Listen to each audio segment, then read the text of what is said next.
makna sebenarnya. Karena dia ambil daripada dua kalimah. Kalimah yang pertama naqsun, itu sebab menjadi naqsya. Kalimah yang keduanya bandu, itu sebab katakan bandiyah. Jadi dirangkap kedua kalimah ini naqsyabandiyah, naqsyabanda. Jadi tarikat yang berbahasa tarikat yang sebenar katakan naqsyabandi ataupun naqsyabandiyah. Barulah nama Naqsyabandi. Kemudian turun-turun sampai pada treaty yang 30 sampai pada Syekh Khalid Kurdi. Treaty yang 30 surah Al-30. Dinamakan pula dia Tarikat Naqsyabandiyah Khalidiyah, karena mengambil nama daripada Syekh Khalid Kurdi. Kemudian pada Syekh Khalid Kurdi turunlah pada Abdullah Afandi, pada Abdullah Afandi turun pada Sulaiman Qaryani, pada Sulaiman Qaryani turun pada Salman Zuhdi, pada Salman Zuhdi turun pada Syekh Abdul Wahab Alaihi Wasallam Langkat.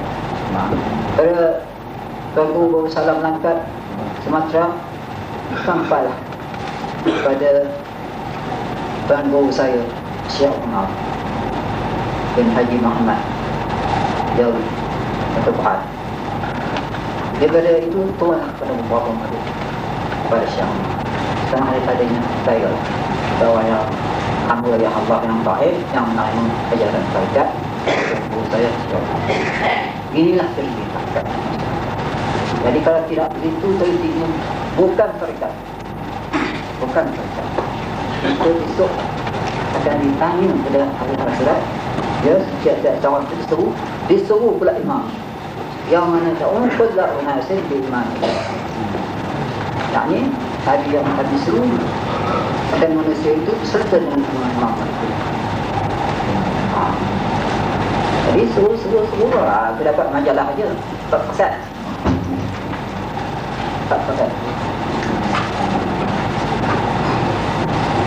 Jadi masalah. Jadi makna tariqah ataupun tariqah jalan. Jalan untuk Allah, jalan untuk mendapatkan diri kepada Allah. Syirat jalan sama Allah, jalan untuk mendapatkan diri kepada Allah. Tariqah jalan untuk mendapatkan diri kepada Allah. Itulah makna tariqah pada istilah wa'alif tasawuf. Tariqah itu jalan. Tariqah ibarat jalan. Maka tiap-tiap jalan ya mesti nak jalani. Saya datang daripada Raub sampai sini di sini kerana mengikut jalan. Kalau sekiranya jalan saja ada, saya tidak nak berjalan, tak akan sampai saya. Jadi begitu je berkaitan. Tarikat itu jalan. Kalau mengikut jalan itu kata kasar. Mengikut jalan itu kata kasar. Dia tak jalan mesti berjalan. Kalau jalan ada tapi kita duduk juga di tepi jalan tu, tak sampai ke mana-mana. Tak sampai ke mana-mana. Kalau tu ada jalan baru kita nak sampai kepada apa yang kita maksud. Kalau kita nak pergi pasar, pergi ke kedai nak mencari apa-apa, ikut jalan. Tak, nak kedai nak beli apa-apa gitu ni, rokok ni, tengok duduk juga tak ikut jalan, tak akan sampai. Jadi begitulah mana tarikat itu jalan dan menjalani jalan itu kata tersuluk. Itu kata tersuluk. Suluk ni asal perkataannya salik. Salik itu jamak. Salik itu kata mufrad. Suluk itu perkataan jamak. Jamak taksir. Macam yang tersebut dalam satu kitab ya. Apa dikata?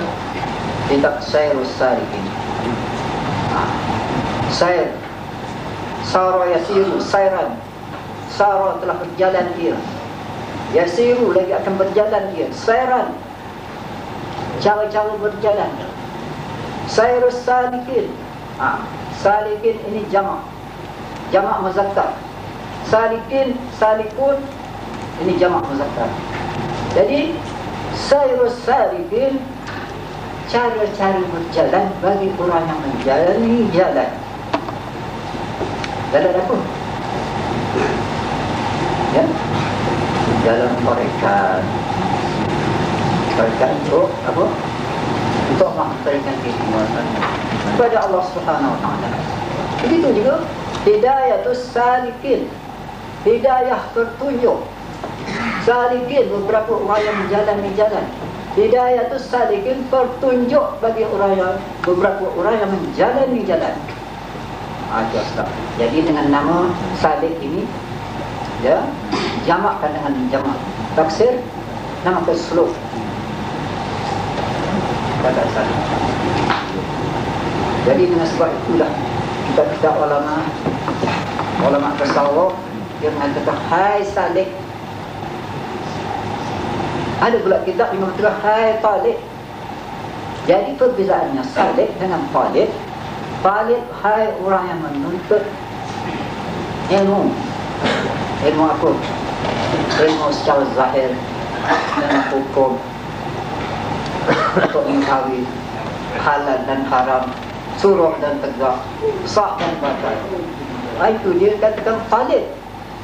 Kalau salik, orang yang sebagai menuntut ilmu yang batin. Ilmu batin macam mana? Bukan ilmu batin pergi suruh mata balik besar, bukan. Ilmu batin ini hati ni batin. Ini hati ni batin. Itu batin. Kita mengucap kalimah syahadat, ya. Rukun syarat rukun sempurna syahadat. Ya. Ataupun sempurna iman. Pertama ikrar dengan lidah, kedua tasbih dengan hati, ketiga amal dengan hati serta mengikut ijma' sahabat yang empat dan juga imam-imam yang empat. Jadi kalau ikrar saja tidak ada tasbih, itu bukan dikatakan orang beriman. Kerana banyak Cina pandang macam la ilaha illallah, kita bilang tak beriman pun itu tidak, kerana tidak ada batinnya, tidak ada tasbihnya. Ini yang dikatakan ilmu batin. Bukan ilmu batin, ilmu suruk-suruk, sebagai besar, bukan. Bukan. Sabar tu dibatin dia duduk. Syukur tu dibatin dia duduk. Khusyuk tu dibatin dia duduk. Ridha tu dibatin dia duduk. Tawakkul tu dibatin. Juga kata ilmu batin untuk mendapatkan, ya, bersifatlah batin itu sifat yang mudah, sifat yang berisyarat. Kerana kita tasawuf ni tidaklah pada hanya kita baca riya berdosa, hasad berdosa, takabur berdosa, ujub berdosa, tamak berdosa. Tidak pada kita baca kita. Baca-baca kita saja tasawuf lah. Kalau kita tahu berdosa, kita buang sifat itu. Kita tahu riya itu tak boleh, ya, tak boleh dibuat berdosa, tak sah, tak terima amal, buang riya. Kita tahu sifat takabur itu, ya, satu sifat yang dicela syarak, ya, dibuang itu. Kalau kita tahu keadaannya hasad itu satu sifat yang dicela syarak, yang memakan amal, dibuang itu. Lalu dikatakan tasawuf itu safi, asalnya bersih. Bersih. Kalau kita nak bersih, kenapa? Bersih akhlak kita zahir dan batin daripada sifat-sifat yang mazmumah. Ini tujuan tasawuf. Jadi untuk mencapai tasawuf itu, segala ulama, kebanyakan ulama ahli tarekat ialah dengan mengamalkan itu. Amalkan itu. Betul. Jadi segala penyakit-penyakit dia, segala sifat-sifat mazmumah yang di dalam hati itu seperti takabur, riya, ujub, hasad, tamak, hubbul dunya, hubbul mal, sebagaimana yang disebut dalam kitab tasawuf itu. Itulah yang katakan penyakit hati. Penyakit hati dah itu. Jadi penyakit hati ini, penyakit dalam hati ini tak boleh kita biarkan. Kalau kita biarkan, dia bertambah-tambah. Mana disebut dalam Quran, fi qulubihim maradun fazadahumullah maradan. Ada dalam hati mereka itu satu penyakit, Allah tambah lagi akan mereka itu penyakit. Jadi penyakit batin ni, penyakit hati ni tak boleh dibiarkan. Tak boleh dibiarkan gitu saja. Wajib diobat. Kalau kita kena penyakit tubuh, ya, sabar seorang berobat daripada penyakit tubuh. Bukan daripada sabar. Kita kata kalau kita penyakit, Kalau ubat sekalipun, kalau Allah tidak sembuhkan penyakit ini, takkan sembuh. Karena ubat tak membebas. Bahkan yang membebas itu Allah. Keberat Allah. Disabar. Dapat pahala sabar. Tidak berdosa dia tak. Karena tidak ubat daripada penyakit tubuh. Tetapi penyakit batin ini kalau tidak diubat akan berdosa. Namun dosa yang maksudnya. Itu dia kata fi qulubihim maradun fazadahumullahu maradan wa lahum azabun alim. Ada dalam hati mereka itu satu penyakit, Allah tambah lagi akan mereka itu penyakit, bagi mereka itu azab yang menunjukkan penyakit hati ini, ya, membawa kepada seksa Allah. Menunjukkan wajib diubat, bukan sunat-sunat diubat. Maka setengah daripada ubat itu, ya, ialah hendak memanjang-manjangkan zikrullah. Itu kata zikrullah syifaa'ul qulub. Baru mula zikrullah itu ubat bagi hati. Jadi zikrullah ubat bagi hatinya dari banyak-banyak hal. Dibanyak-banyakkan zikrullah dan banyak-banyakkan zikrullah, mudah-mudahan hati itu sentiasa ingat Allah Ta'ala. Tapi kalau sentiasa hati itu ingat Allah Ta'ala, barulah sedar sesawabian dia banyak salah, banyak dosa. Tapi kalau sedar seorang itu banyak salah, banyak dosa, baru dia mau bertobat. Ini dia.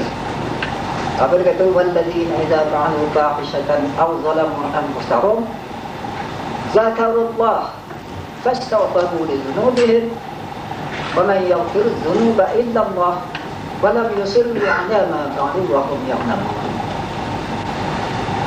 Bermula sekali mereka yang telah melakukan mereka itu akan pekerjaan yang fahsyat, yang ini pekerjaan yang keji, contohnya zina, atau zalamu anfusahum, atau menyayangi diri mereka itu sendiri, seperti mana minum arak, menyayangi diri. Apa tak menyayangi diri? Awak itu akal tu, itu gini. Jadi mabuk, rosak akal, kadang-kadang jatuh tengah langgar, cedera tubuh. Ini orang menyayangi diri.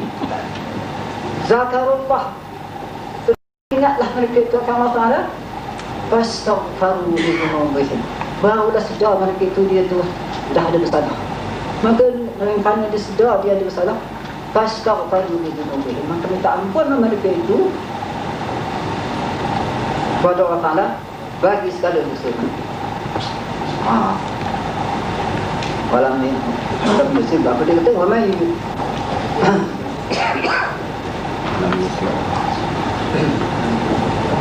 wa man yaghfiru dhunuba illa Allah. Dan tahulah mereka itu tidak siapa yang boleh mengampunkan dosa selain Allah. Wa lam yusirru 'ala ma fa'alu wa hum ya'lamun. Dan tidaklah lagi mereka itu berkepanjangan ataupun juga berkekalan atas apa yang telah dilakukan oleh mereka itu daripada kerjaan masalah-masalah. Ini tujuan zikir. Ya, guna berzikir banyak-banyak zikir kita sebaiknya. Guna ingat kalau malam dia supaya sedar dia banyak dosa, banyak salah, banyak melakukan beberapa daripada tahu yang melanggar syarak, yang meninggalkan sembahyang, meninggalkan puasa. Tapi kalau sedar dia banyak salah, banyak dosa, tahu dia banyak salah, banyak dosa, fastaghfiru li dhunubihim, maka minta ampun Allah Ta'ala daripada segala dosa mereka itu. Tahulah dia minta ampun. Wa man yaghfiru dhunuba illa Allah, dan tahulah dia tidak siapa yang boleh mengampunkan dosa itu selain Allah. Wa lam yusirru 'ala ma fa'alu. Dan tidaklah lagi mereka itu berkekalan ataupun berkepanjangan atas perkara yang telah dilakukan pada kerjaan yang jahat. Yang tidak diridai Allah. Jadi inilah gunanya tarekat, gunanya banyak-banyak zikir Allah, dan supaya hati ini sentiasa ingat Allah Ta'ala dengan hanum, sentiasa ingat Allah Ta'ala itu. Mudah-mudahan baru dia tahu, baru dia sedar yang itu banyak salah, banyak dosa. Tetapi sebaliknya kalau orang itu lupa pada Allah Ta'ala, lupa pada dosa, lupa daripada kesalahan-kesalahan apa yang telah dilakukan. Ya, jadi gimana? Ya, dan sebut pada satu ayat, wala takunu kalladzina nasullaha fa'ansahum anfusahum ulaika humul fasiqun. Janganlah ada kamu sebagaimana orang yang telah lupa mereka itu akan Allah, maka Allah lupa kepada akan mereka itu akan diri mereka itu. Maknanya kalau orang itu lupa kepada Allah Ta'ala, kalau mana lupa kepada Allah itu pada diri dia banyak dosa, diri dia banyak salah. Kalau lupa dia kepada Allah Ta'ala, Allah Ta'ala jadikan lupa. Apa-apa benda dia buatnya, kesalahan begini dengan riak saja. Tidak sedar apa akibat. Kalau minum pula ha. Jadi dengan ini betul kata wala takunu kalladzina nasullaha fa ansahum anfusahum ulaika humul fasiqun. Jangan ada diri kamu jadikan diri kamu tu bagaimana orang yang lupa akan Allah Ta'ala, maka Allah Ta'ala lupa kepada kamu akan diri kamu. Kerana lupa kepada Allah Ta'ala, Allah Ta'ala jadikan lupa daripada kesalahan diri dia, kejahatan diri. Ulaika humul fasiqun. Maka kerana lupa daripada kejahatan diri dia, tidaklah dia bertobat. Kalau tidak ada bertobat, fasik dia selama-lamanya hingga sampai mati. Itu dia kata ulaika humul fasiqun tadi. Jadi inilah tujuan bertobat. Tidaklah tujuan bertobat ni nak tobat, nak kaza, nak panasib dan pada bertobat. Itu kalau itu bukan tujuan bertobat. Bukan itu jalan utama. Kalau nak kebal, Nabi cuma tak kebal. Kalau pandai silat, Nabi tak pandai silat. Tak pernah kita mendengar mana Nabi buka dalam silat. Kalau kita kebal semua ada dapat ada kitab ulama mengatakan Nabi baru buka pengetahuan silat. Cubalah satu. Kita tak apa. Saya tahu ataupun Nabi kebal. Ataupun Nabi gagah. Jadi semua.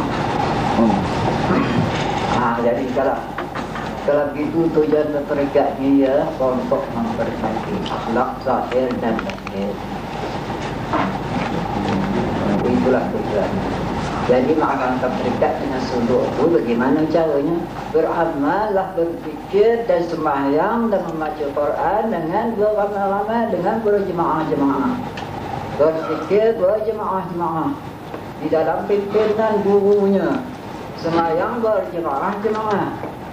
Dan juga apa juga ayat-ayat Quran yang baca Allah selawat istighfar berjemaah-jemaah membaca.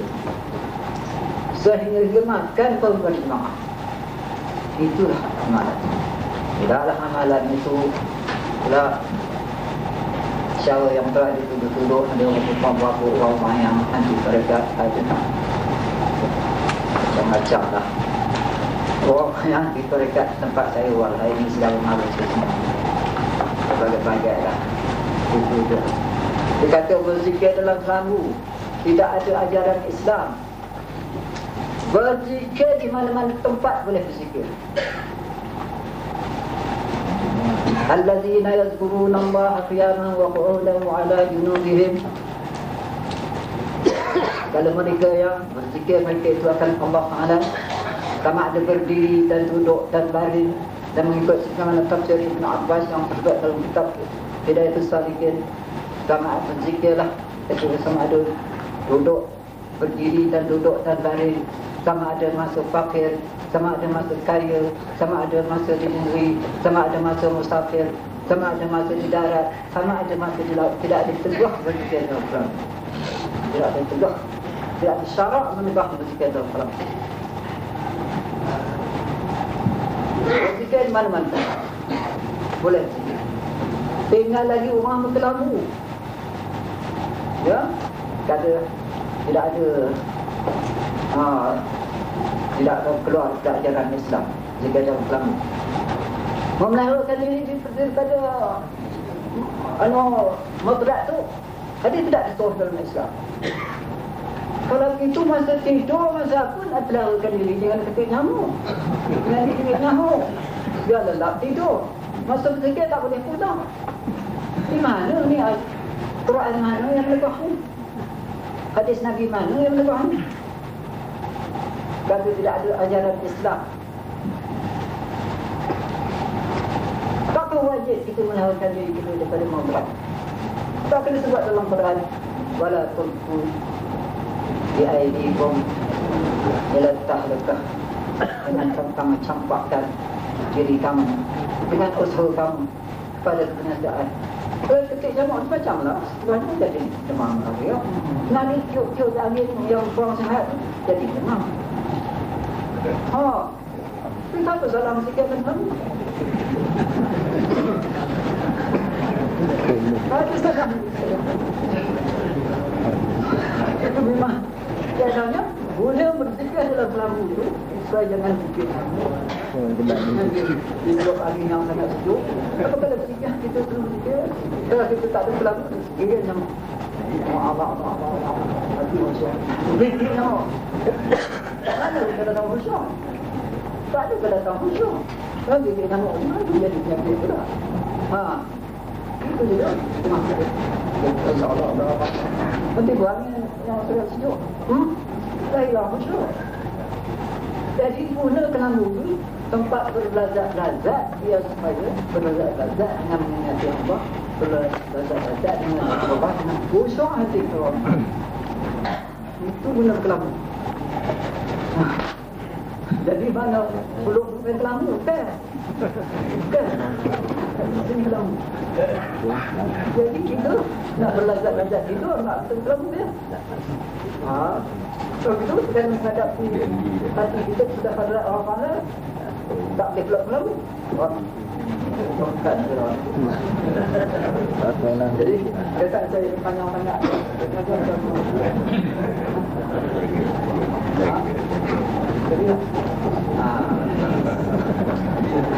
Jadi dengan ini ya saya maklum uang bukan pandai juga berkata-kata di tengah hal yang ya manusia yang pandai ini bahkan dipelajari perkataan silap banyak silap banyak salah. Jadi kalau perkataan saya itu banyak bersalah ya banyak silap. Bukan ini saya lah silap dan dalam pada saya silap. Tapi diharap kepada sekalian yang hadirin dan juga hadirat mana perkataan saya yang salah tolong perbetulkan. Itulah lagi nanti dia ulangi lagi dan kami ucap Assalamualaikum warahmatullahi wabarakatuh. Tuan dan puan sekalian yang tadi pada kita akhir bersama dan lebih mengucapkan banyak terima kasih. Sekarang ini jam 11.45 sampai masanya bagi saya membukakan kepada sidang hadirin sekalian mengadakan perbincangan atau soalan. Jadi dalam bentuk soalan ini saya ingin mendapatkan penjelasan yang jelas dan pemahaman yang betul. Eloklah mengkali satu soalan dijawab, soalan jawab. Kalau sekali kita kumpulkan beberapa soalan dijawab sekali mungkin kami ada suatu kesilapan dan sebagainya. Maka dengan ini saya mengundang kepada Islam untuk membuat soalan. Yang mula tentu berusi ahli-ahli panel yang dihormati sekalian, saudara-saudara dan saudari-saudari, guru dan ustaz-ustaz yang saya kasihi. Alhamdulillah, saya bersyukur kepada Allah Subhanahu Wa Taala kerana dapat peluang yang telah diberi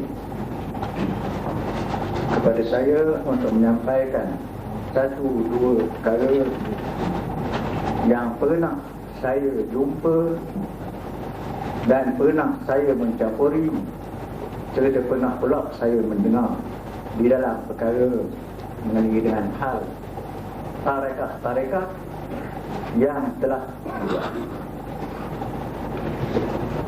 Saya yang sebenarnya tidaklah sebagai inti kepada tarekat. Jikalau ianya tarekat itu didapati betul-betul tepat menggunakan zikir-zikir Allah yang tidak sekali-kali boleh dinafikan munamaatnya. Daripada apa yang telah diterangkan oleh ahli panel, di antaranya Tuan Ketua Jabatan Agama telah menerangkan terdapat bentuk-bentuk yang tidak menyenangkan dan diletakkan namanya di atas nama tarekat. Di samping itu masing-masing menyanjung tinggi ataupun menonjolkan tarekat dialah yang betul. Saya sebagai orang yang nakal, bukanlah dikatakan orang yang berpengalaman ataupun yang terlalu sangat tidak. Apa yang dipertikaikan oleh Ketua Jabatan Agama bukanlah merupakan tuduhan. Bukan saya nak bela, tetapi kebenaran benda itu memang berlaku. Iaitu seumpama di satu tempat yang bahawa tarekat dia itu bila saya semak, saya kaji, saya campuri pada masa saya jadi kadi Kuantan dulu. Alhamdulillah sampai sekarang boleh dikatakan kurang. Ada begitulah golongan-golongan tua. Sebab saya dapati kalau nak katakan tarekat adalah awak ni zalim. Tarekat yang telah dibuat, yang asalnya memang molek pada masa duduk, iaitu la ilaha illallah sehingga beratus-ratus kali. 3 malam berturut-turut pada masa dilakukan zadah besar, iaitu daripada hari Arafah, hari raya, sampailah pada hari Tasyrik. Itu yang saya campuri dan pernah berambat dengan parang oleh orang-orang di situ daripada rakan-rakan saya yang sudah bermati, dan seorang daripada ini sudah pencen daripada dia dulu sekolah, budak daripada Landau. Itu saya tahu. Tetapi pada masa dia buat permulaan, setelah dia menyebutkan la ilaha illallah ratus-ratus kali, ya Latif ratus-ratus kali, dengan cara tartib yang boleh. Pada akhirnya bila dia sampai kepada peringkat naik Syekh Saman, Syekh Jamal, Poksu. Ini orang yang sempat dengan saya, Poksu ni, Poksu Saman. Saya tak mahu sebut tempat tu. Akhirnya berdiri kaki sebelah, berentak, yakti. Tak ada lah dia latih. Daripada la ilaha illallah begitu juga. Bila dia sudah naik datang Syekh Saman tu, apa dia kata? Lo Allah. Itulah dia selalu. Maka di dalam bentuk-bentuk ini, pada akhirnya sampailah kepada hampir-hampir nak naik fajar. Itu saya rekat tengah-tengah lebih kurang banyaklah. Sebab ada satu lagi peristiwa yang agak lebih menarik. Kena tunggulah 12.30 tu. Bila sampai kepada akhirnya, dia berhenti sekejap. Kemudian itulah dia sampai kepada wallahu alam, iaitu menggunakan zikir yang sekira-kira lidahnya tak dapat lagi nak menyebut la ilaha illallah pada akhir kalam.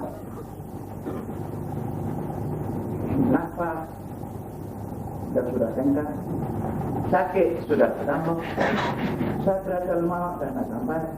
Bagaimana nak sebut la ilaha illallah? Maka kena sebut Allah. Tak ada dia sebut dalam zikir dia Allah. Pada masa dia buat hu tu sampailah kepada naik fajar. Inilah dia yang dikatakan sebagai latihan ataupun riyabah bagi lidah kita mengingatkan hu tu, iaitulah hu pada hujung Allah. Nak sebut Allah tak sempat. Macam dalam nas minal musalli, tak ada nak sebut yakul. Teruk benar.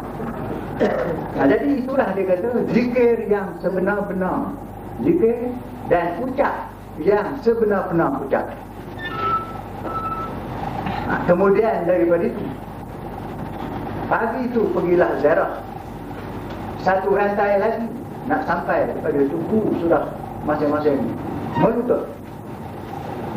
Jadi hal inilah yang disampaikan, dan di dalam itu adalah kena bayarkan kepada tubuh benda yang berdarah tak boleh makan dalam masa mengaman. Inilah dia benda yang agak mencurigai oleh pihak Jabatan Agama dan saya sendiri juga. Dan saya banyak campur dalam perkara ini. Alhamdulillah boleh katakan sudah berkurangan.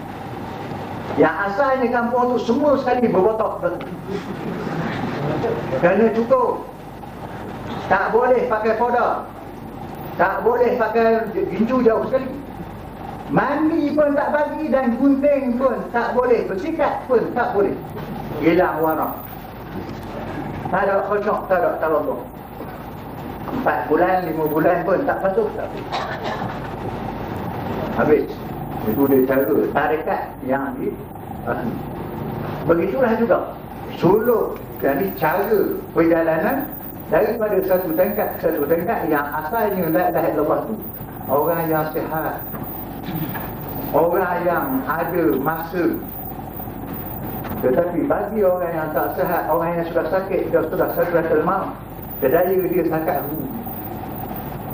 zikir nafas yang sebenarnya bermacam-macam benda. Kemudian satu lagi, ini berlaku bagi satu orang yang menumpang di kampung saya sendiri, mengaku dia itu sebagai wali, dan zikirnya yang sudah letak daripada 9 buah rumah yang telah mengikut tidak langkah itu,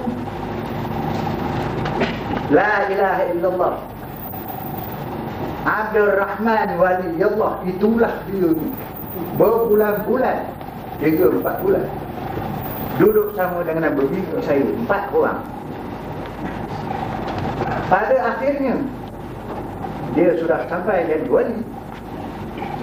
Dia akan munajat buat macam mana kata tuan ketua Jabatan Agama tadi, munajat nak pergi ke Makkah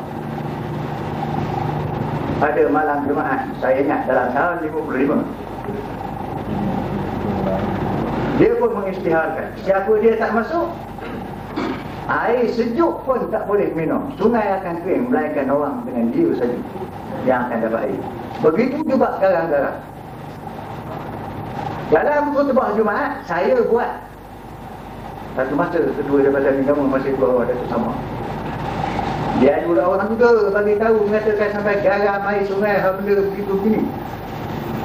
Kalau nak minta dengan Allah, di situlah orang yang boleh menghajat Allah Samad. Bukan cikgu Rahman, saya beritahu betul-betul. Dia report pula. Saya minta maaf tadi. Kalau masalah apa ni ilmu sertifikat di dalam kamu. Sekarang kita dalam dekat pinjaman untuk soalan atas perkara yang bentuk soalan.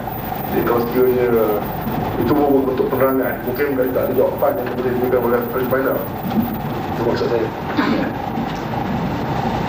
Nah, jadi dalam perkara ini tadi, pada akhirnya dia melawat ke Makkah, minta maaf tu sendiri. Dia pergi ke Makkah dengan membawa beribu-ribu duit orang. Wallahualam, saya tak terjumpa hal itu berlaku. Pada satu hari, dia orang pun bagi tahu, mengatakan dia ada terjumpa satu pondok di Bukit Engas. Lepas main bat pergi buru dengan nanya, dia dapati dia duduk di situ lah. Kemudian pulang balik dua orang oleh kerana dia belum haji. Itulah dia cara bentuk yang dia duduk sebagai tarekat. Jadi pertanyaan saya memang tak ada apa. Pertama yang saya nak tahu, ada di antaranya bagaimanakah tarekat bila saja nak masuk sebagai tarekat, naklah menjadi ahli lebih dulu. Bersumpah tu tak adalah saya dapat tahu. Saya hantar anak saudara saya sendiri nak masuk tarekat pada satu tempat, tak boleh pasal bukan ahli, kena turun mengaku. Kalau dia telah betul-betul mengaku dia tahan. Dan adakah kalau seumpama ini betul? Apa tu? Betul. Ini yang dipertikaikan.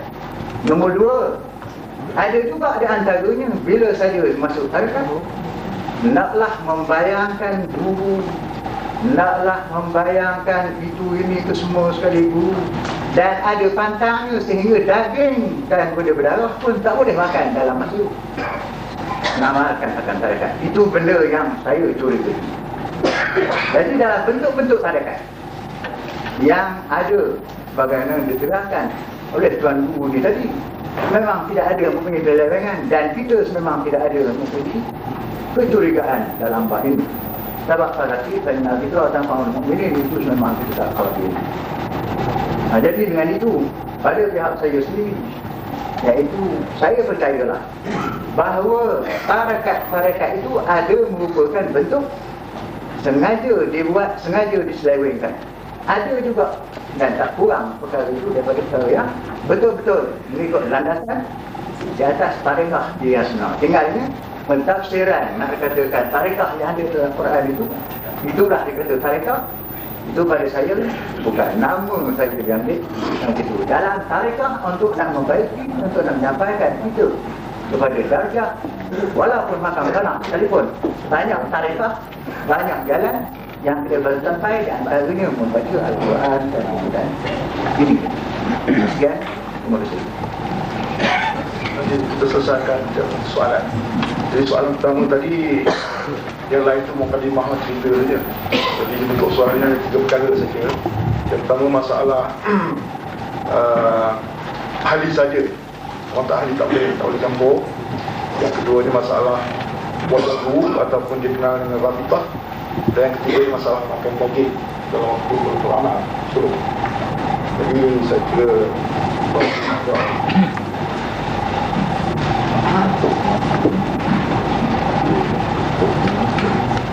Assalamualaikum warahmatullahi wabarakatuh. Dan saudara-saudara yang hadirin, adapun makan daging ini hukumnya bukan wajib, bukan sunat. Bahkan makan daging itu harus dimakan, harus ditinggalkan. Tidak sekalian, harus makan, haram tinggalkan tidak. Yang tak boleh ditinggalkan makan daging kerana haram, kerana mengharamkan itu mengubah hukum. Mengubah hukum itu murtad. Tak boleh diubah hukum itu.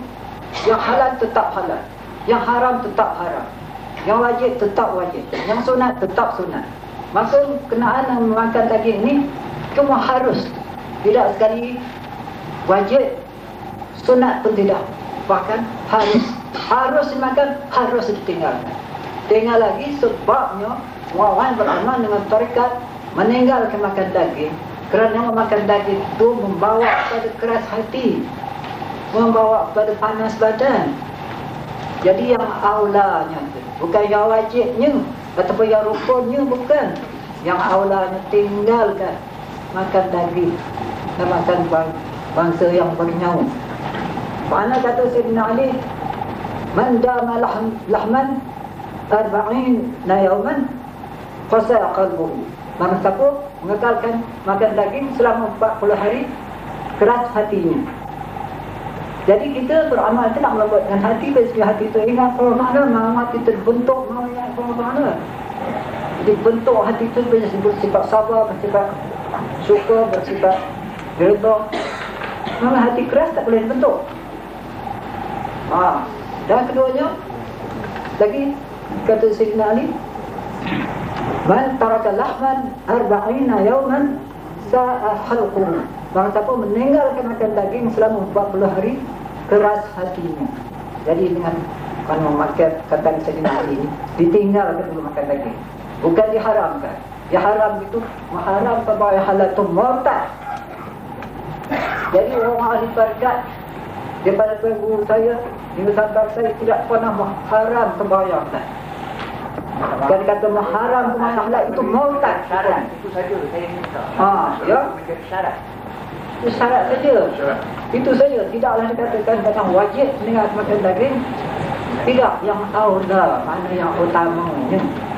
Itu saja. Mana kita nak bentuk hati. Lagi makan daging ya. Ya, makan daging. Kalau kenyang-kenyang sangat tu, mata nak tidur. Jangan panas. Aja bila masa nak berzikir. Mata nak tidur saja. Tidur bila masa nak berzikir. Kalau kenyang tengah makan. Itu memang kaedah disuruh sedikit makan tu. Itu dia. Salah. Maka hadis. Hadis yang orang dua. Ini tersebut. Tapi ini hadis tidak ada rawi. Apa dia kata? Ya?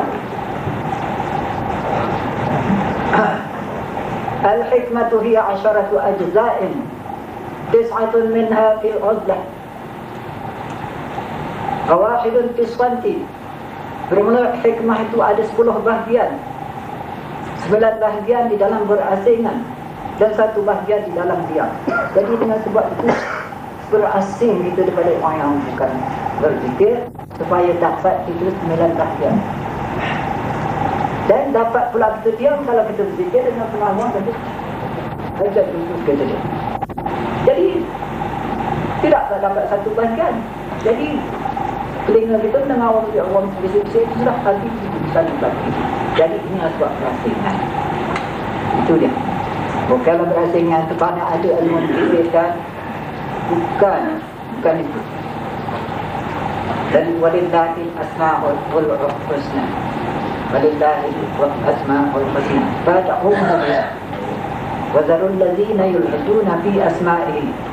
Bagi Allah Taala berapa nama yang baik-baik. Seru oleh kamu dengan dia. Dan tinggalkan oleh kamu akan orang yang tidak menyeru pada urusan Nabi.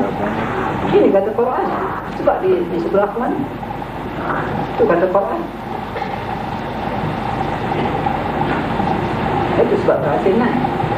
Dan juga setengahnya daripada mengatakan ada ilmu tersembunyi. Ada ilmu tersembunyi. Mana dalam Quran dikata fala'allaka tarikun ba'dama yuha ilaik. Mudah-mudahan engkau ya Muhammad meninggalkan setengah daripada barang yang diwahyukan kepada engkau. Bukanlah segala wahyu itu dipapar apa semua lagi, tidak. Ada yang tinggal. Ayat 12 surah Al-Baqarah. Lagi. Sebab dalam tajdik qatratul hadis. Apa dia kata? Afatul ilmin nisyan wa da'atuhu an tuhaddisa bihi inda ghairi ahlihi. Bermula penyakit ilmu itu pelupa dan menghilangkan ilmu itu bahawa engkau ceritakan dia kepada orang yang bukan ahli. Jadi ada ilmu itu yang batin tak boleh cerita. Macam mana pendapatan yang baik kalau sebelum seorang mendapat fasyaf jangan ceritakan orang. Hilang orang ini rahsia Allah. Ada ceritakan. Kalau kita seorang bukanlah pula tujuan berterikat nak kasyaf itu bukan. Tetapi ini kasyaf jangan dinafikan. Kalau menafikan kasyaf, menafikan perbuatan Rasulullah. Begitunya seorang menyebut orang siapa mengaku diri kasyaf, orang itu keluar daripada Islam. Dalam betul Rasulullah keluar daripada Islam. Di mana? Rasulullah pada satu masa dia berjalan-jalan dalam kota Madinah. Kemudian jumpa Rasulullah dan 2 buah kurma. Jumpa Rasulullah 2 buah kurma.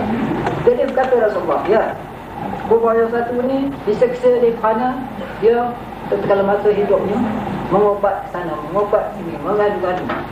Dan yang satu kurma ni diseksa akan dia kerana dia terkencing di rumah orang, tak mahu bertemu. Jadi dengan itu Rasulullah SAW suruh ambil perpahaman pada sahabat.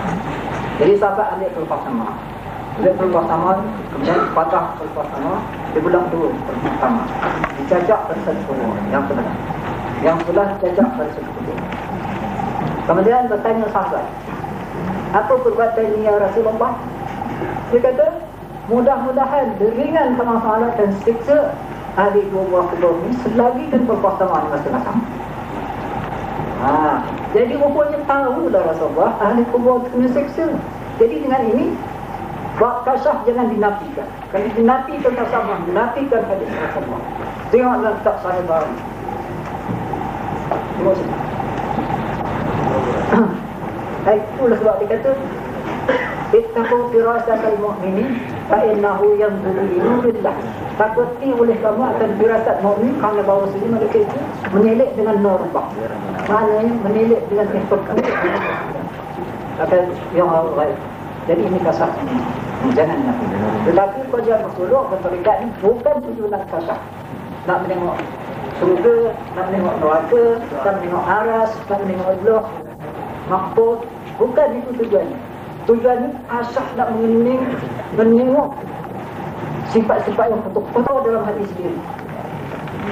Kerana kita wajib kita selidik diri kita sendiri. Adakah punya bersifat baik atau buruk? Selidik je. Atau sekarang apa rabitah? Ini arti rabitah rabit, hambat. Jadi kalau khabar dia mesti terlambat, kambing dia mesti terlambat. Rabatah ya itu rabtan. Rabatah telah menambat dia. Jawab itu lagi akan menambat dia. Rabtan satu tambahkan. Bahawa rabitun satu yang menambat. Jadi rabitah, rabitatun artinya satu yang sebagai menambat. Jadi hati kita ni dia mesti nak tambat. Tambat yang kita maksud apa? Tambat hati ingat Allah. Sentiasa ingat Allah. Inilah rabitah yang maksud. Bukan rabitah itu yang besar, bukan. Sentiasa ibadat supaya tertambat hati kita ingat kepada Allah. Ini rabitah yang maksud. Tinggal lagi rabitah pada wajah itu cuma jalan saja. Apa? Mengikut sebagaimana hadis Rasulullah SAW dia kata, inna minan nasi mafatihu li dzikrillah idza ru'u zakarallah. Setengah daripada manusia itu sebagai anak kunci yang membukakan hati bagi mengingati Allah.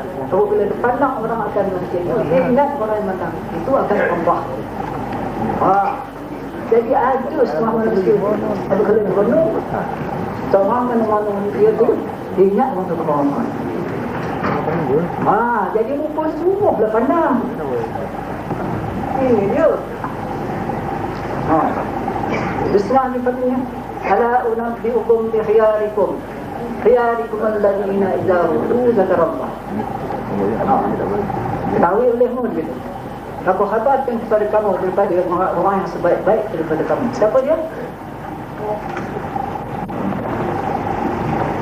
Iaitu ialah orang yang berkata kamu pandang apabila pandang orang akan mereka itu ingat orang mana itu akan Allah. Ini tujuan rabitah. Jadi tujuan rabitah pun dia supaya hati itu khusyuk ingat Allah Taala. Bukan rabitah yang maksud, bukan. Rabitah yang maksudnya Allah. Ibarat tertambat hati kita ingat Allah Taala. Ini rabitah yang maksud. Bukan ini rabitah sebagai jalan ini, sebagai wasilah ini, sebagai sebab. Pandangan betul kepada Rasulullah. Lagi kita mengaji al-Mawsul Zain, ada betul jauh wujud artinya ada Allah Taala, mustahil dia ada, wajib Allah Taala ada, tanda adanya siapa? Apa? Ada begitu. Mereka tanda adanya ataupun dalil adanya harus alam, pandang alam. Itu menunjuk Allah Taala ada. Yakinlah orang betul adanya Allah. Jadi mengaji sifat 20 pula ada berabitah alam ni. Sehingga diri kita sendiri berabitah. Apa dia kata? Inna fil ardi ayatan lil mu'minin wa fi anfusikum afala tubsirun. Ada dia kata bahawa pada bumi itu ada tanda-tandanya wujud Allah, tanda-tanda kuasa Allah yang buat yakin bagi orang yang beriman, dan ada tanda-tanda pada diri kamu tidak akan kamu lihat, tidak akan kamu pandang. Itu kata Quran. Lagi suratul Ghasyiyah. Afala yanzuruna ila al-ibili kayfa khuliqat wa ila as-samaa'i kayfa rufi'at wa ila al-jibali kayfa nusibat wa ila al-ardi kayfa sutihat. Adakah tidak mereka itu menilik kepada untuk berapakah jadikan akan dia? Pandang itu siapa menjadikan untuk Allah. Besok ingat dia pernah pandang tu.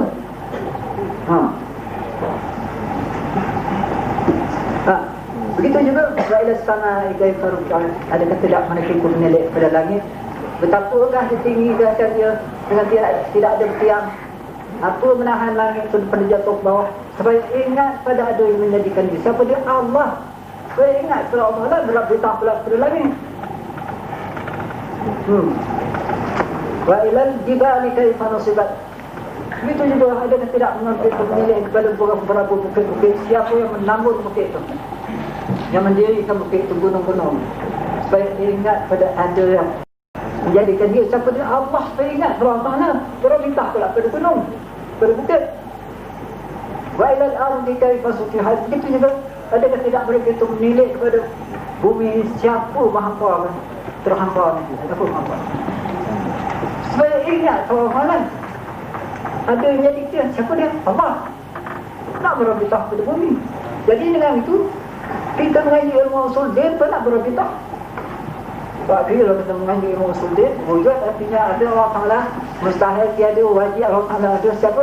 Apa dalilnya? Allah. Tidak, itu. Dalilnya baru alam. Tak pernah alam. Apa lagi?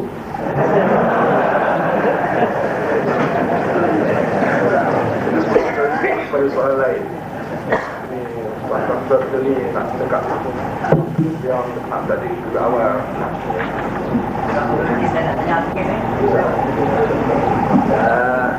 Alhamdulillah, majlis ilmu tuan-tuan, alhamdulillah. Bagaimanapun yang keadaan dan zuruh saya, nampaknya saya kalah dengan Tuan Guru.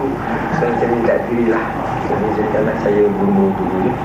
Dan insyaAllah bolehlah dengan pimpinan apa namanya yang boleh Mustafa yang kami pimpin daripada subuh, teruskanlah insyaAllah. Assalamualaikum warahmatullahi wabarakatuh. Cuma sikit saja oleh kerana Ustaz Mukhtar yang tinggi sangat puji saya itu, semua puji itu untuk Allah juga. Cuma saya sedikit saja. Kalau nak kata khilaf, khilaf lah. Tak ada khilaf pun tak apa itu. Saya masih juga pegang bahawa kalaulah sekiranya bertarikat itu wajib kepada setiap orang, tentulah semua tabi'in mengambil daripada Salman Al-Farisi.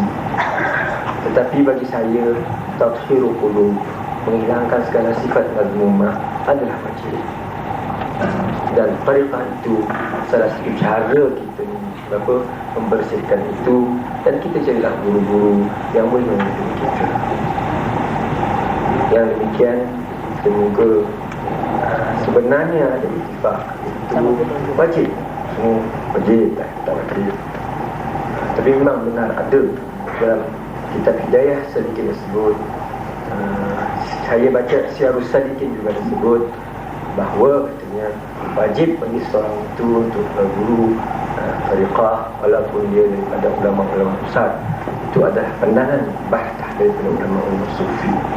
Tapi kalau kita lihat lebih luas, itu memang wajib membersihkan segala penyakit batin dan berhias dengan segala sifat mudah, dan sampai di pendidikan martabat membersihkan akan roh, dan sampai martabat itu hubungan dengan Allah tidak boleh putus. Kalau putus adalah kufur, maka ini juga adalah dimana sebab oleh saudara tadi abrar sayyiatul muqarrabin. Dan memang disebut dalam kitab itu juga bahawa sampai anda kepada martabat arifin. Namun demikian, semoga kita sampai. Mungkin tak sampai, Wallahu a'lam.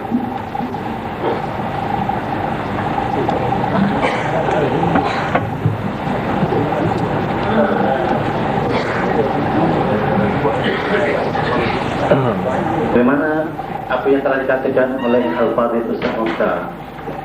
Dia kata tarikat ini adalah berguru, artinya berijazah. Saya ada juga kitab saya bersajikan itu dan ada juga membaca. Jadi tidak banyak. Jadi mungkinlah kalau dengan saya baca tak guru itu tak boleh jadi tarikat. Jadi soalnya sekarang, adakah tarikat ini pengambilannya secara musafahah ataupun berjabat tangan? Jadi artinya berjabat tangan ini kalau pada guru itu sampailah juga artinya kita berjabat tangan dengan Rasulullah SAW. Satu. Yang dua, cara berzikir ataupun mengucap kalimat thayyibah ini adakah mempunyai peraturan yang tersendiri sebelum mengucap kalimah itu? Kalau ada, bolehkah diterangkan dalam majelis ini? Supaya bolehlah kita amalkan. Apa salahnya juga sebagai ambil guru di sini? Tak payahlah kau. Karena kita biasa masing-masing zikir, tapi takut zikir yang secara disebut gitu tidak mengenal lagi. Jadi itu sajalah persoalan. Betul Gustian. Sebenarnya harkah tidaklah ada wajib dalam musafahah. Musafahah tak wajib. Tapi biasa orang buat begitu. Betul nikah. Bukan syarat nikah tu mesti ada perkataan kata wali. Tapi orang bagi sebutan nikah perkataan wali. Tak ada kerja itu. Itu bukan syarat. Itu semua ada. Betul juga mengambil harkah ini tak mesti ada musafahah. Asalkan dengar apa yang dikata, kita berjanji akan amalkan, amal. Tapi mesti ada kebenaran guru. Amal ini amal. Guru saya ini hanya je amalkan. Itu dah ijazah. Bukan artinya saya turunkan ijazah, saya kulafah, ada berikrar, ada macam-macam. Tak payah. Namun dia mengatakan amal boleh, ini amal. Ya apa? Amal lah. Itu ijazah. Apa ijazah? Ada kebenaran, ada guru mengamalkan. Berarti yang diajarkan betul lah, beramal. Kamu ni tak lengkap yang amal ni. Kita yang amal ni, betul lengkap ni. Dan amal tu nak belajar ilmu tu kan cara ramai. Cara ramai boleh juga. Biasa ya. Kebiasaan orang ambil ijazah guru terdekat ni cara seorang atau yang menjadi yang kecil. Sekarang umur pun ni ada orang tak nak. Yang terdekat tadi, siapa betul nak kita bagi. Nanti bila kita suruh dia amalkan, nak amal. Ramai-ramai ni nak amal. Ada 3 orang nak amal, seorang nak amal. Jadi tak sesuai kita mengajarkan ilmu yang orang tak nak amal. Satu ilmu orang tak nak amal, mengajarkan. Dan Tuhan nak amal, tak terus ini insyaAllah. Kalau kita boleh mengajarkan. Orang tak nak tak boleh. Karena memberi tarkat tak mesti tarkat dan memberi mana-mana ulama asalkan mu'tabar di sisi Islam. Pasti orang suka mengamalkan Syazali, ada orang mengamalkan Ahmadiyah, ada orang mengamalkan Nasbani, ada orang mengamalkan macam-macam tarkat lain. So itu tidak ada ajar cara publik ni. Dia ajarkan cara khusus ni. Kalau terangkan saja macam umum, kalau amal tak ada begini-gini, kita amal tak boleh. Kena faham betul. Nak ngabalan luar kena amal betul. Nabi dia mengatakan sebaik-baik zikir itu la ilaha illallah.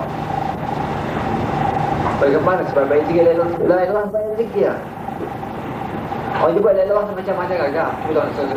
Ada orang wafil hatinya la ilaha illallah. Dia tak ke mana? Dekat kata tahlil. Tahlil arwah. Jadi kita tahu siang tadi orang boleh ajar. Dia berkata la ilaha illallah artinya wilayah Allah. Jadi afdal.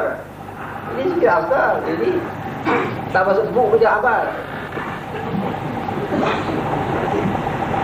Zikir adalah macam mana yang nak afdal ni? Itu kena belajar. Jika afdal yang ikut dan tekan Nasbani yang saya belajar, nak sampai pada afdal ni ada 13 mata pelajaran.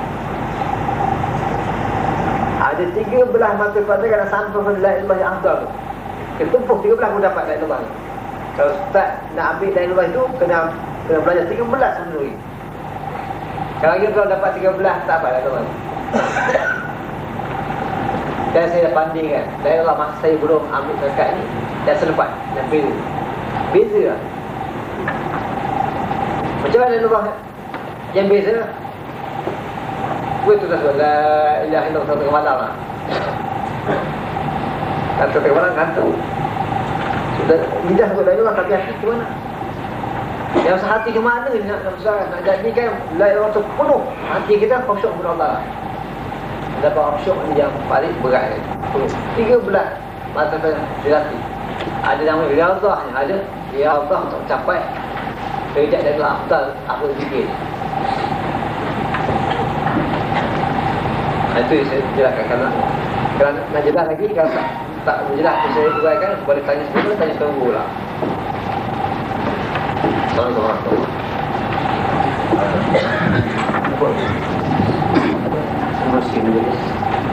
Para ahli pena, para tuan guru yang magister.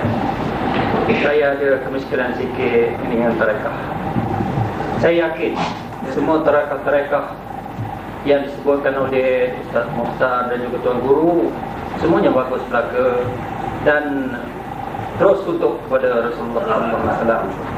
Apa yang saya miskilkan di sini, seseorang itu dia tak sempat mengambil tarekat kepada mana-mana satu tarekat, sama ada Ahmadiyah ke, Naqsabandi ke, dan juga mana-mana tarekat. Tetapi dia telah pun mengamalkan tarekat sabilillah saja. Dia sembahyang 5 waktu, dia berzikir, dia membaca Quran, dia sembahyang tahajud, dia sembahyang tasbih dan berbagai-bagai lagi. Jadi apakah pandangan para ahli pena? Itu satu daripada pertanyaan saya. Dan juga kalau sekiranya seseorang itu dia tak sempat nak mengambil tarekat, tetapi juga dia telah mengamalkan segala amalan-amalan yang telah diwajibkan, adakah dia sesat di akhirat esok? Seolah-olah macam orang jalan yang tak tahu memandu, sebagaimana yang kita datang ke Genting Highland ini, kalau tidak naik bas bolehkah kita mengetahui hutan? Adakah begitu, Tuan?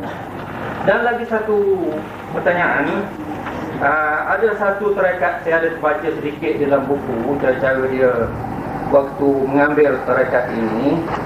Jadi satu cara tu ada menemukan dai muridnya dengan dai guru. Ini adakah merupakan satu peraturan yang wajib? Dan juga adakah peraturan ini berlaku di zaman Rasulullah SAW dahulu? Rasa saya itulah saja pertanyaan saya, 3 perkara saja. Sama. Jadi semayang tak dengan itu? Semayang orang melapik macam mana? Innal ladhina yukhadi'un innal munafiqina yukhadi'un Allah wa huwa khadi'uhum wa idza qamu ila as-salati qamu kusala yura'una an-nas wa la yadhkuruna Allah illa qalila. Bermula orang munafik itu menipu dia dengan Allah Ta'ala, tetapi Allah menipu orang munafik. Apabila berdiri mereka itu pada sembahyang, maka berdirilah mereka itu dengan malas. Usah yang malas. Madahnya. Yura'unan nas, dan ria pula dia dalam sembahyang. Apabila dia akan adanya nak pandangan manusia. Wala yadhkuruna Allah illa qalila. Dan tidak ingat mereka itu kalau ada sembahyang itu cuma sedikit saja. Dibilang ke sembahyang nanti.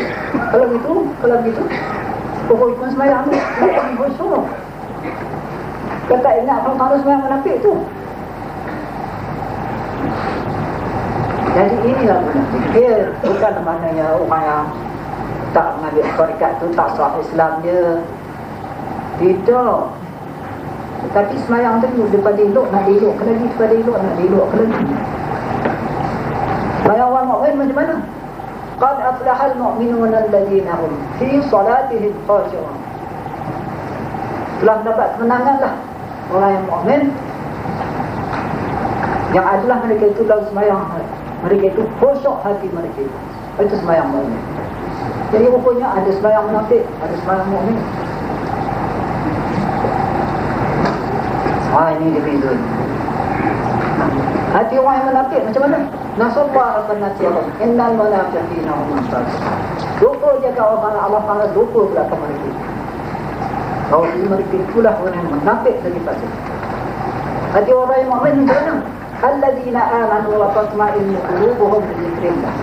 Orang-orang yang beriman itu tetap hati mereka itu dengan ingat kepada Allah Ta'ala. Ini beza. Jadi itu sajalah beza. Kalau nak menuduh orang tu tak terikat, tak sempurna Islam atau pembatal Islam, itu tak boleh. Dengan itimang lah antara itu. Hati orang mukmin macam mana? Hati orang munafik macam mana? Sembahyang orang mukmin macam mana? Sembahyang munafik macam mana? Ini. Jawab ya.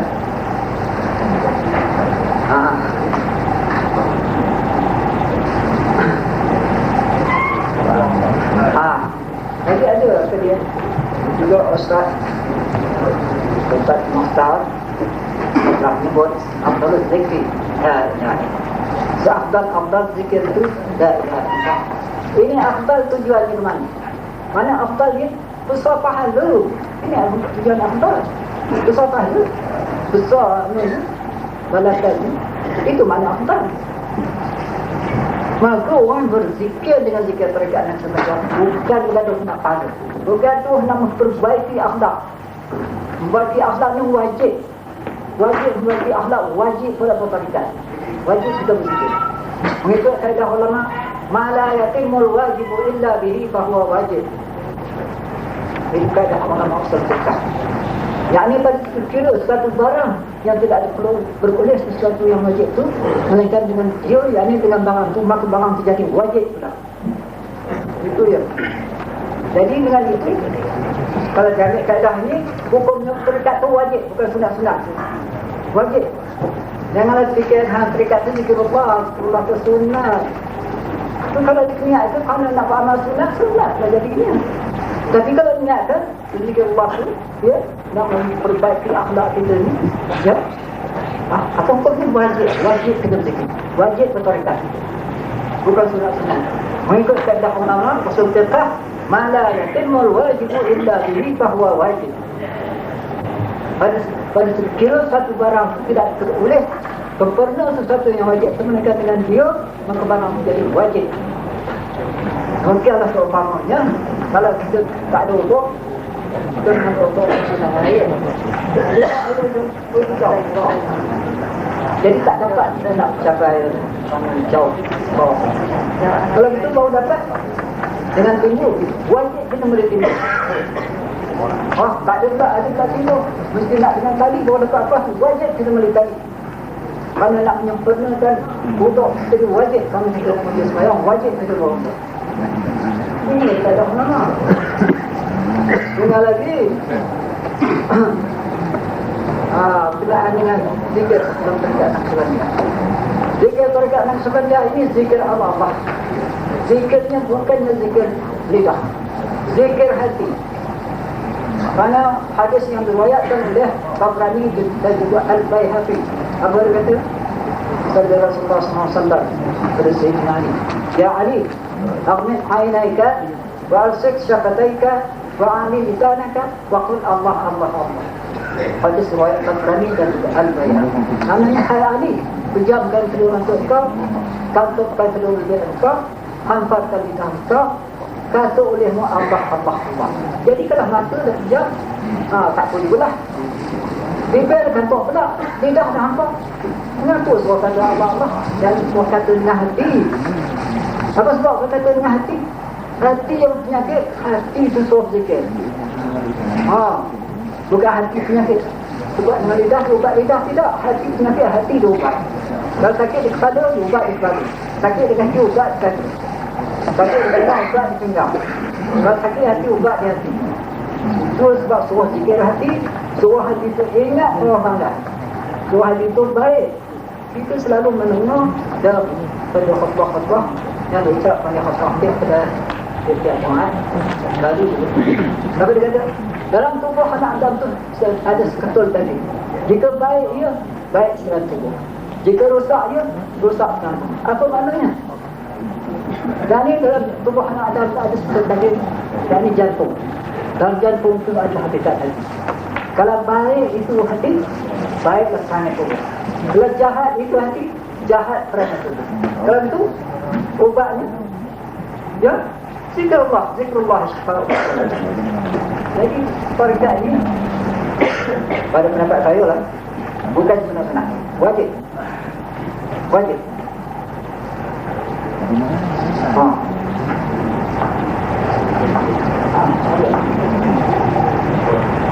Tak apa-apa. Ini yang orang kita ni tempat akal. Tempat akal yang nombor pun. Apa dia kata akal? Ya, dia kata akal.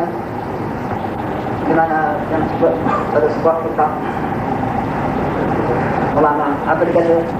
Al-aqlu nurun khalaqahu Allah Ta'ala lin-nafsi fasluhu maghruzun fil qalbi wa lahu su'a'un muttasilun bil dimaghi يقتضي بها علوم الضرورية والنظرية. Bermula akal sejenis nur yang tanam ia dalam qalbi, yang dalam batin. Walahu syu'a'un muttasilun bid-dimari, dan baginya ada mempunyai cemerlang sebagai cemerlang, sebagai nur yang berhubung ia dengan otak. Yaqtasimu biha ulum al-daruriyah dan nazariyah. Disahkan oleh nafsu itu dengan dia akan ilmu yang bersifat daruri dan bersifat nazari. Bersifat nazari apa? Ilmu tentang fikir. Subhanallah Yusufir. Ini dia akal. Jadi sini nur. Di sini lah tempat berfikir orang. Jadi sini tempat fikir mudah-mudahan ya dilimpah Allah Taala fikir yang perlu semua. Ini maksud. Kalau itulah amal dan tak sampai. Rasulullah menamakan naksaban dia dengan ayat Iqra. Iqra bismi rabbika alladhi khalaq. Baca olehmu ya Muhammad dengan nama Tuhan kau yang jadi Islam. Apa nama Tuhan yang Islam ni? Allah. Esok baca itu. Jadi maksud itu surah Perintah Allah Ta'ala surah Nabi itu surah Rasulullah itu membaca satu zikir yang berbunyi Allah. Jadi Nabi mengajar persinan dan juga mengajar persinan Allah. Kalau begitu ada lagi pandai-pandai membuat begitu saja ke surah zikir hati. Quran dengan luar zikir hati. Tengok ayat 205 surah Al-A'raf. Wasfur rabbaka fi nafsika tadarru'an wa khifatan wa duna al-jahri min al-qawli bil ghuduwi wal asal wa la takun min al-ghafilin. Ayat. Sebut olehmu akan Tuhan kamu di dalam diri kamu, bukan Tuhan dalam diri, bukan. Dengan sebutkan yang dalam diri kamu, yang dalam hati kamu. Tadarru'an wa khifatan, serta dengan tadarru' dan serta takut. Dengan segala Allah tapi tidak takut. Itu. Wadunan jahri minal qawli, dengan keadaan jahal daripada perkataan mereka. Bil wudu wal asal, wala takun minal mu'adzim. Pagi dan petang, jangan ada kamu daripada jumlah orang yang dalai daripada peringatan Allah. Ini dia ayat. Jadi supaya Nabi saya buat-buatan sebuah hadis, Sayyidina Ali jika tidak menikah hati kita tidak. Quran pula menyokong ini. Jadi ini ya, sini otak. Sini otak. Otaknya sebagai nur, tapi bukanlah nur macam ini. Dan nur macam ini kan. Sebagai nur, al-aqlu nurun. Jadi mudah-mudahan dengan mana si mursyidnya tadi, hati saya ingat mudah sekali limpah Allah ingat. Jadi si murid apa dia kata? Ya, وما أقبل عبد بقلبه إلى الله تعالى إلا جعل الله قلوب المؤمنين تقيده بالود والرحمة. Bila menghadap kepada seseorang Allah dengan hati kepada Allah Taala, maka jadikan Allah Taala dan hati seorang mukmin itu berhadap kepada ini, yakni kepada Allah dengan kasih sayang dan rahmat. Ini digunakan. Ini dikatakan al-rahsia berhubung dalam satu hati dengan satu hati. Berhubung otak dengan otak. Itu dikatakan al-rahsia. Itu yang tak boleh ceritakan.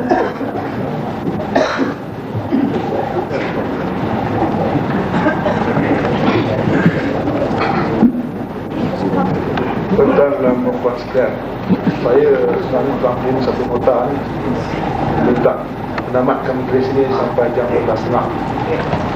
Jadi kalau ikutkan saya, insyaAllah saya sanggup lagi lah.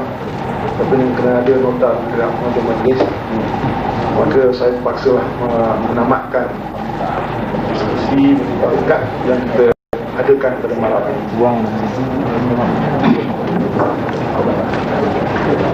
Jadi saya bawa sebelum untuk membuat program. Assalamualaikum warahmatullahi wabarakatuh. Walaupun dalam sesi perbincangan ini sebenarnya banyak lagi persoalan-persoalan yang saya perlu perbincangkan bersama, tetapi oleh kerana memandangkan masa, jadi saya sukalah bagi pihak usia khususnya, iaitu bagi besok ialah majlis penutup. yang insya-Allah yang amat mulia Tengku Besar Pahang akan menutup majlis kita dan menyampaikan tauliah-tauliah kepada tuan-tuan sekalian. Kita berharap semua dapat berpakaian kebangsaan, insya-Allah. Itu susunan kedudukan besok kita minta dapat dibuat dan insya-Allah rezeki akan aturkan, iaitu mengikut senarai pemanggilan nama. Jadi maknanya supaya bagi pertama, bagi kedua, bagi ketiga